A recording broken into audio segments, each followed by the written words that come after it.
biasa seperti saudara dan saya. Orang biasa yang hidupnya selalu merenungkan yang menjadi kebesarannya Tuhan. Daud selalu di dalam hidupnya memperhitungkan semua kebesaran Tuhan di dalam hidupnya. Meskipun Daud hanya menggembalakan 2 ekor kambing dan domba, saudara.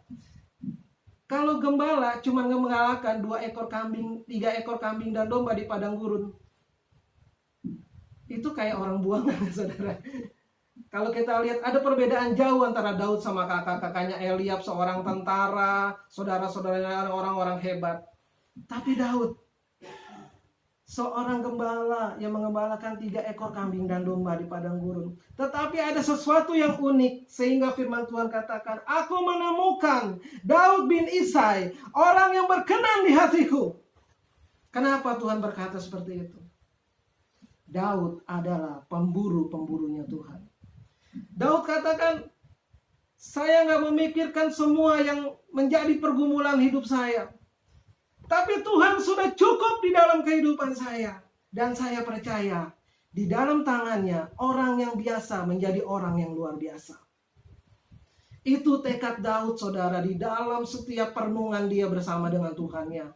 Dan saya percaya, waktu demi waktu, dia memainkan kecapi, dia puji Tuhan, dia describekan Tuhan, menggambarkan Tuhan di dalam kehidupannya dengan semua kekagumannya, dengan semua kehormatannya, dengan semua apa yang dia perbuat di dalam hidupnya berkenan kepada Tuhan, sehingga Tuhan mendidik dia di padang gurun itu menjadi orang yang luar biasa. Sehingga firman Tuhan katakan, Tuhan menetapkan langkah-langkah orang yang hidupnya berkenan kepadanya.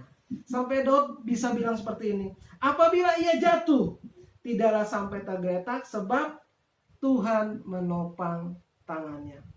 Satu hari jadi perenungan saya. Daud pernah jatuh. Daud pernah diburu orang. Daud pernah dikejar orang. Tapi Daud tidak pernah menyangkal Tuhannya atau mengecewakan Tuhannya. Mukjizat terjadi atau nggak terjadi dalam kehidupan Daud, Daud tetap bilang, Tuhan sudah cukup di dalam kehidupanku. Dan aku selalu memuji dan memuliakan namanya. Wow, itu yang luar biasa yang pada hamba Tuhan ini, saudara. Kalau kita bandingkan sama perjanjian lama, tadi siang saya merenungkan hari itu, saya pelajari tentang bangsa Israel, yang tentang ular itu mereka coba melawan Tuhan, dan mereka banyak melihat mukjizat, dan mukjizat juga bukan jaminan di dalam kehidupan orang percaya, tapi mukjizat adalah jembatan untuk kita boleh mengenal kasih karunia Tuhan. Mari kita lanjut lagi. Kita masuk poin pertama.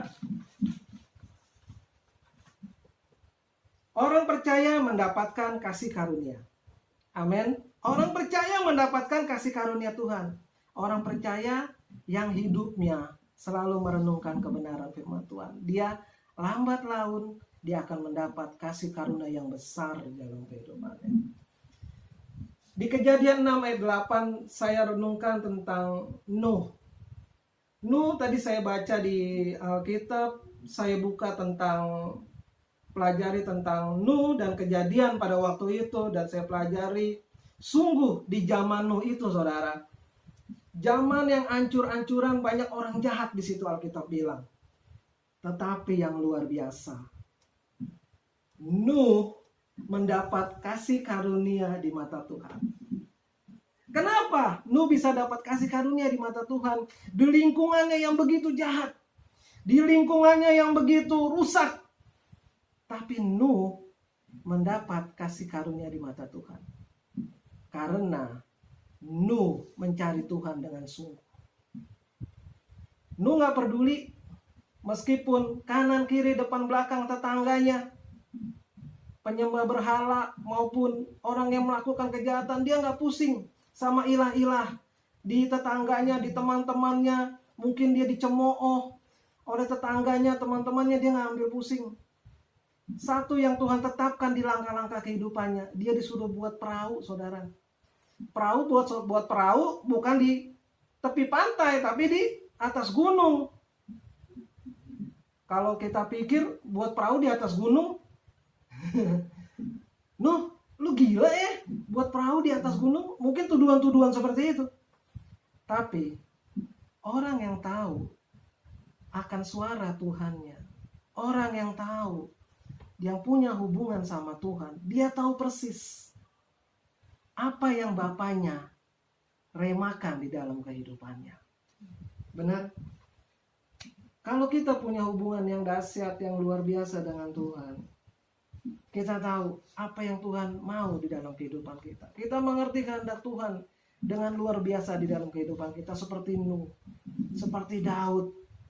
Meskipun keadaan di sekitar kita menekan kita, meskipun keadaan di sekitar kita membuat kita nggak berdaya, saudara, membuat kita hopeless atau membuat kita suatu titik terendah dalam kehidupan kita, tetapi kita perlu tahu, orang percaya, Tuhan menetapkan langkah-langkah orang percaya. Di tengah desakan pada zamannya, Nuh membuat sejarah yang dahsyat pada zamannya. Dia buat perahu di atas gunung. Dan Nuh lakukan itu dengan percaya bahwa janji Tuhan itu nyata di dalam kehidupannya.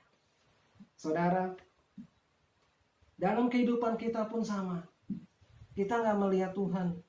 Di mana sih ada Tuhan? Di mana sih ada Tuhan? Tuhan di mana sih?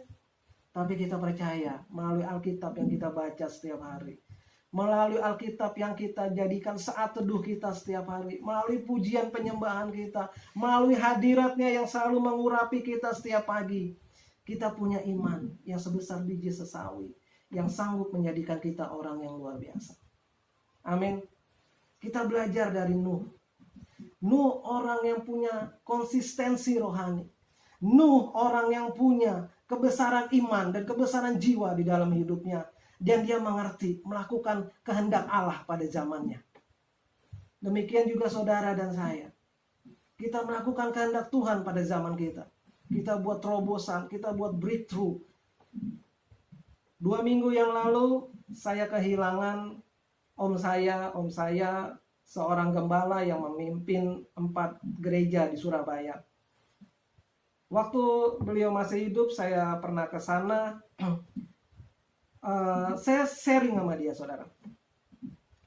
Satu hal yang dia bilang begini, Andreas, kalau kamu bisa lakukan hal sekecil apapun membuat Tuhan Yesus bersukacita, lakukanlah itu. Meskipun itu sangat kecil sekali, lakukanlah. Buat surga bersorak-sorai. Saya pikir, apa ya om? Saya bilang begitu.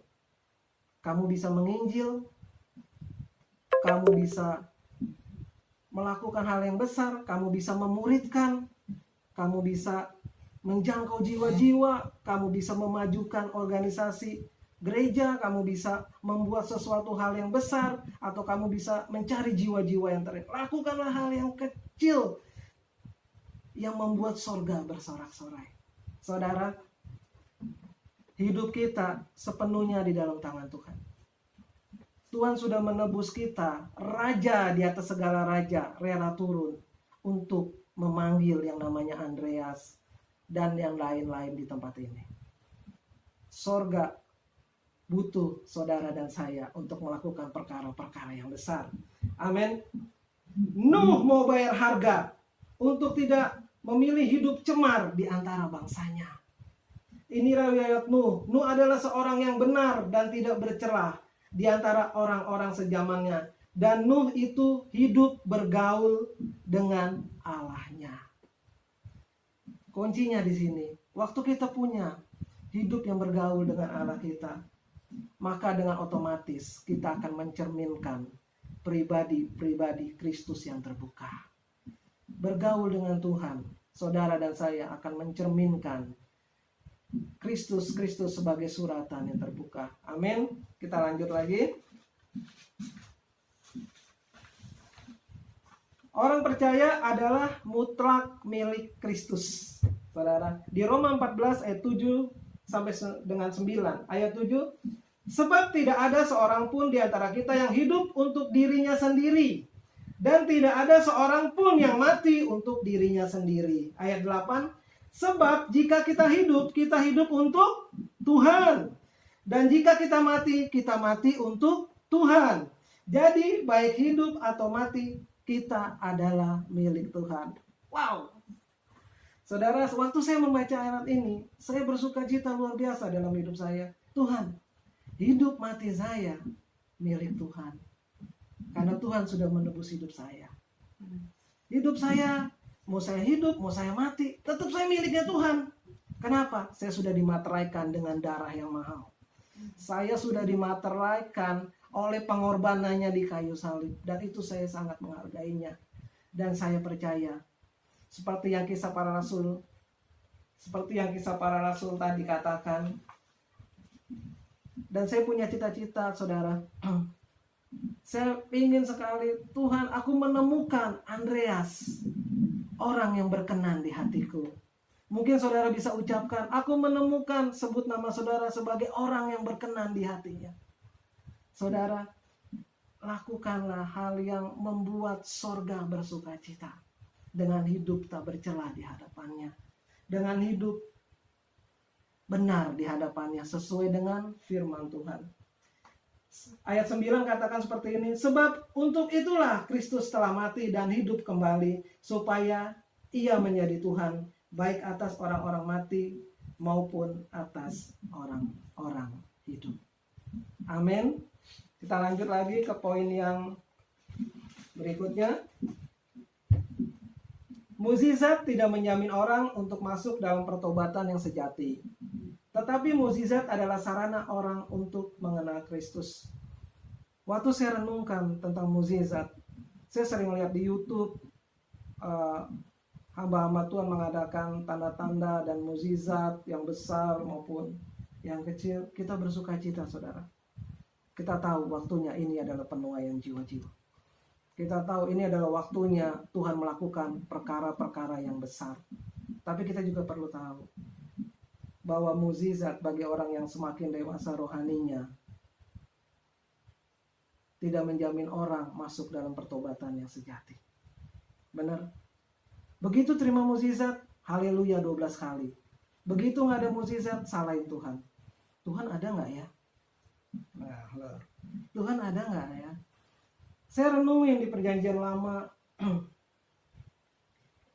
Di 1 Korintus 10 ayat 11, firman Tuhan katakan seperti ini. Dan janganlah bersungut-sungut seperti yang dilakukan oleh beberapa orang dari mereka, sehingga mereka dibinasakan oleh malaikat maut. Di Bilangan 21 ayat 8 dan 9 itu tentang peristiwa ular tedung. Apa yang bangsa Israel nggak pernah lihat tentang mukjizat? Sampai mereka protes sama Musa. Musa, engkau bawa ke sini mau lihat gue pada mati? Musa, kamu bawa ke sini mau lihat kami mau jadi istilahnya orang-orang yang terbunuh di tempat ini. Tapi Tuhan turun tangan loh, saudara. Tuhan kasih ular tedung di tempat itu dan mereka dipatok semua sama ular tedung. Dan mereka datang kepada Musa. Musa, saya mau bertobat. Lalukanlah ini semua daripada kami. Dan Musa berdoa kepada Tuhan dan Tuhan tancapkan tongkat yang ada gambar ularnya, dan mereka yang melihat itu mereka selamat. Saudara, kita renungkan. Mungkin kita butuh mukjizat. Mungkin mukjizat itu belum datang dalam kehidupan kita. Jangan kita bersungut-sungut. Perjanjian lama dan perjanjian baru ada korelasinya, ada hubungannya, seperti yang di sini katakan di 1 Korintus 10 ayat 11. Dan janganlah bersungut-sungut seperti yang dilakukan oleh beberapa orang dari mereka, sehingga mereka dibinasakan oleh malaikat maut. Waktu saya renungkan ini, Tuhan terima kasih. Kalau renungan saya pada siang hari ini, Engkau tegur saya tentang dapat mukjizat ataupun gak dapat mukjizat dalam kehidupan orang percaya. Kita lanjut lagi di ayat 11. Semuanya ini telah menimpa mereka sebagai contoh dan dituliskan untuk menjadi peringatan bagi kita yang hidup pada waktu di mana zaman akhir telah tiba. Artinya apa, saudara? Hiduplah seperti Daud. Daud berbuat dosa. Pada waktu dia bertobat, dia ditegur oleh Nabi Nathan. Daud tidak menyombongkan dirinya sebagai seorang raja. tapi Daud rendah hati. Dan Daud tidak takut kehilangan seluruh harta dan kedudukannya. Yesus Tuhan sudah cukup di dalam kehidupannya. Tuhan, Engkau cukup di dalam kehidupanku. Demikian kira-kira yang Daud katakan seperti itu, saudara. Dia mau bertobat. Dia nggak bilang. Daud bilang begini, Tuhan, jangan ambil roh-Mu yang ada padaku. Jangan ambil roh-Mu, Tuhan. Artinya apa? Tuhan, aku telah berbuat salah. Ambil semuanya, Tuhan. Ambil. Tapi jangan ambil roh-Mu di dalam hidupku. Waktu saya renungan ini, saya mulai menangis, saudara. Saya bergetar hati saya. Wow. Kenapa Tuhan katakan, aku mendapatkan orang yang berkenan, Daud bin Isai di hatiku. Kenapa? Tuhan adalah segala-galanya dalam kehidupan Daud. Mari malam hari ini saya mengajak setiap kita. Jadikan Tuhan segala-galanya di dalam kehidupan kita. Dari mulai saat ini sampai selama-lamanya kita pulang kepada Bapa. Tuhan Yesus tetap segalanya. Amin. Kita lanjut lagi. Saudara, beberapa waktu yang lalu saya lihat ibadah online kesaksian seorang hamba Tuhan. Hamba Tuhan ini khotbah di suatu gereja. Pada waktu itu hamba Tuhan ini masuk ke dalam namanya Bukit Doa, saudara.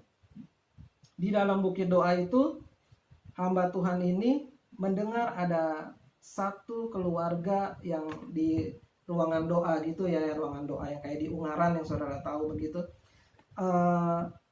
nyanyi segala puji syukur hanya bagimu Tuhan.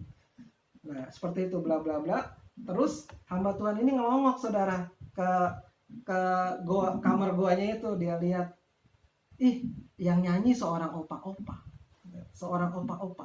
Nah terus opa-opa ini disapa oleh hamba Tuhan ini. Setelah disapa, mereka ngobrol sebentar. Dan opa-opa ini bilang, Opa kenapa begitu bersemangat memuji dan menyembah Tuhan? Iya Bapak Pendeta, karena besok kaki saya mau diamputasi. Oh begitu ya, bilang itu.